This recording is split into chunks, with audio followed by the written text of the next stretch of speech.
तर इकडे मी आलेली आहे भाजी मार्केटला. तुम्हाला सांगितल्याप्रमाणे मागचा मिनी ब्लॉग जो होता तो होता भाजीला जायचा. तर तेव्हा मी तुम्हाला सांगितलेलं होतं की मी भाजी मार्केटला जाणार आहे.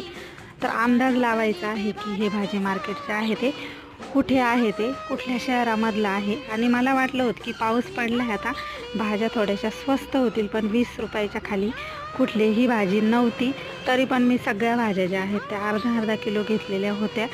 तर जेवढ्या भाजीवाल्या आहेत त्या सगळ्याच्या सगळ्या माझ्या ओळखीच्या आहेत. खूप जणी ज्या आहेत त्या आमच्या सोनालच्या लग्नाला सुद्धा आलेल्या होत्या. तर त्यांना खूप आनंद झाला.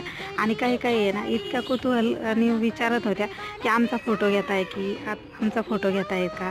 कारण का कोणालाच माहिती नाही आहे अजूनही पण की ब्लॉग काय असतात ते. तर मी प्रत्येकीचं थोडं थोडं शॉर्ट जे आहे ते मोठ्या व्हिडिओमध्ये टाकलेलं आहे.